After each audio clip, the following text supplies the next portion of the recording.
La Californie prend des airs de fin du monde, les feux continuent leur progression autour de Los Angeles.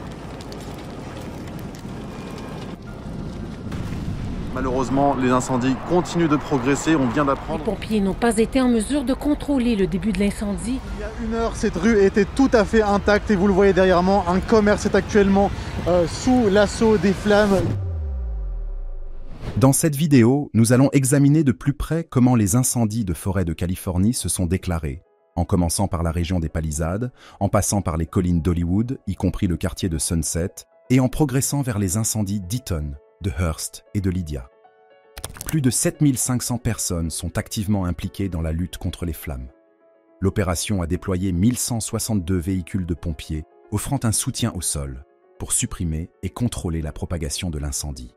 En outre, 31 hélicoptères effectuent des largages d'eau par voie aérienne, soutenus par 6 gros avions-citernes, pour s'attaquer aux points chauds, les plus inaccessibles et les plus intenses. Mais surtout, nous verrons comment tout cela a commencé. Tout cela dans les vidéos qui suivent. Examinons de plus près les facteurs qui ont contribué aux incendies. À vrai dire, même les experts ont été surpris par la rapidité avec laquelle ces incendies extrêmement dangereux se sont propagés. Dans la nuit de mardi à mercredi, le 7 janvier, de gigantesques incendies s'étaient déjà déclarés dans le nord de Los Angeles, et d'autres se sont déclarés mercredi. Examinons le plus important de ces incendies. L'incendie de Palisades, comme nous l'avons mentionné, s'est déclaré à 10h30, heure locale, mardi. Cette image, prise 15 minutes seulement après que l'incendie a été signalé pour la première fois, montre déjà son intensité depuis le ciel. L'incendie a rapidement pris de l'ampleur au cours de l'après-midi, faisant rage entre les villes balnéaires de Santa Monica et Malibu.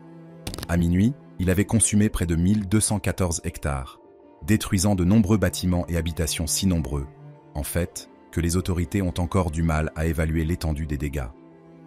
La cause des incendies n'a pas encore été identifiée. Ce que l'on sait, en revanche, c'est qu'ils ont été attisés par des vents violents et secs soufflant du nord-est. Ces vents, connus sous le nom de vent de Santa Ana, s'accélèrent lorsqu'ils atteignent le terrain montagneux autour de Los Angeles. C'est ce que montrent les bandes roses et violettes sur les cartes météorologiques qui indiquent les zones touchées par ces vents diaboliques. Les vents de Santa Ana réduisent aussi considérablement le taux d'humidité, ce qui assèche la terre et la rend plus inflammable. Avec des vents atteignant jusqu'à environ 96 km/h, ces conditions sont si extrêmes que les avions de lutte contre les incendies n'ont pas pu décoller.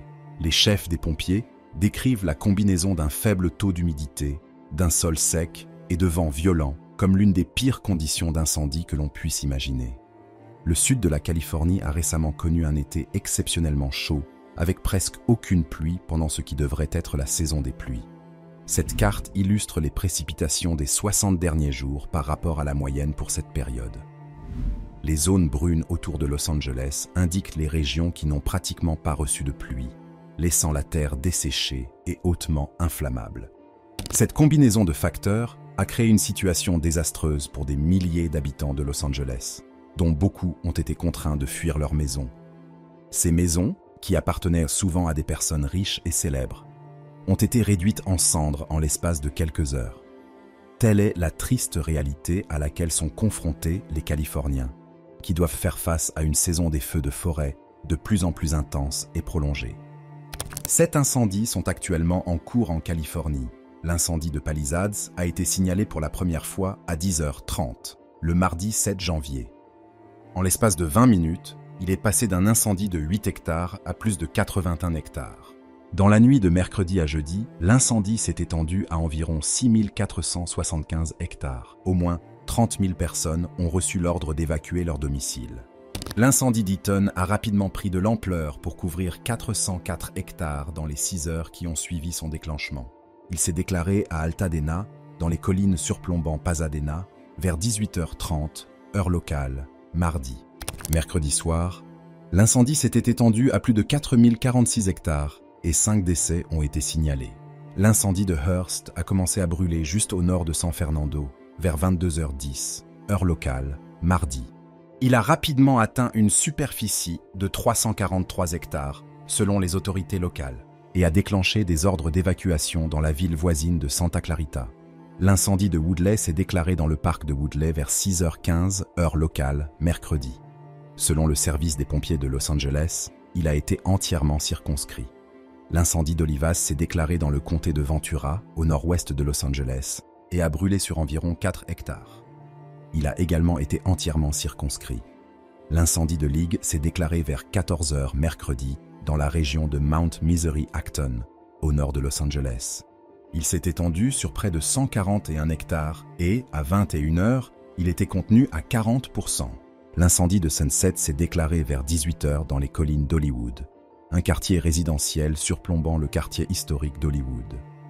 Il s'étend actuellement sur environ 20 hectares et est contenu à 0%. Un ordre d'évacuation obligatoire reste en place.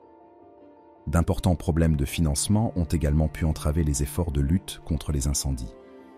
Une lettre du chef des pompiers de Los Angeles, Christine Crowley, datée du 17 décembre 2024 et susceptible d'avoir fait l'objet d'une fuite, mettait en garde la maire Karen Bass contre les répercussions des récentes coupes budgétaires.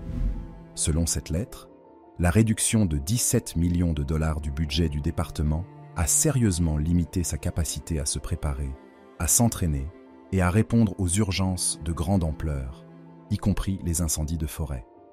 Cette mise en garde souligne le rôle essentiel que joue un financement suffisant pour maintenir l'état de préparation aux catastrophes naturelles et autres situations d'urgence. La lettre soulève des questions importantes concernant l'impact des décisions financières sur la sécurité publique, en particulier dans un État comme la Californie, qui est sujet aux incendies de forêt. Voici les images de l'avion de lutte contre les incendies, le CL-415, également appelé Super Scooper. Il présente un grand avantage par rapport aux autres avions citernes, puisqu'il n'a pas besoin d'atterrir sur des aéroports éloignés.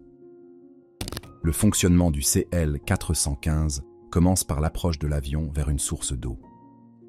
Le pilote manœuvre habilement l'avion vers un plan d'eau approprié, tel qu'un lac ou une rivière, en s'assurant que l'endroit répond aux critères de sécurité et d'efficacité nécessaires. L'approche nécessite une navigation minutieuse pour aligner l'avion sur la surface de l'eau, en tenant compte de facteurs tels que la direction du vent, la profondeur de l'eau et le terrain environnant. Une fois aligné, l'avion entame le processus de récupération de l'eau. Une écope spécialisée intégrée au ventre de l'avion est abaissée sur la surface de l'eau lorsque l'avion glisse dessus. Cette action précise permet à l'écope de recueillir un volume d'eau important, qui remplit le réservoir interne en quelques secondes. Le processus est soigneusement contrôlé pour s'assurer que le réservoir est rempli à sa capacité optimale, sans compromettre l'équilibre ou les performances de l'avion. Une fois le réservoir d'eau rempli, le pilote rétracte l'écope et monte habilement, faisant passer l'avion en mode de départ. Le CL-415 se dirige alors directement vers l'incendie, naviguant dans des conditions difficiles telles qu'une fumée épaisse, des températures élevées et des turbulences potentielles. Le voyage exige une coordination précise et une communication constante avec les équipes au sol, afin d'identifier la zone de largage la plus efficace.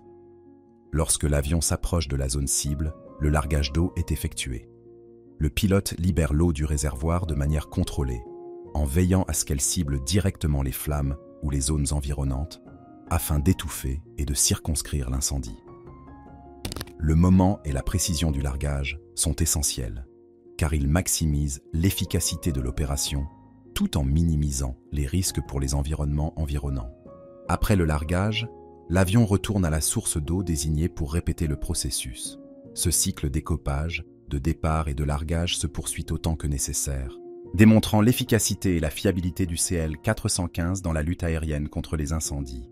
L'ensemble de l'opération témoigne de la conception spécialisée de l'avion et de l'expertise de son équipage, qui travaille sans relâche pour lutter contre les incendies et protéger les communautés.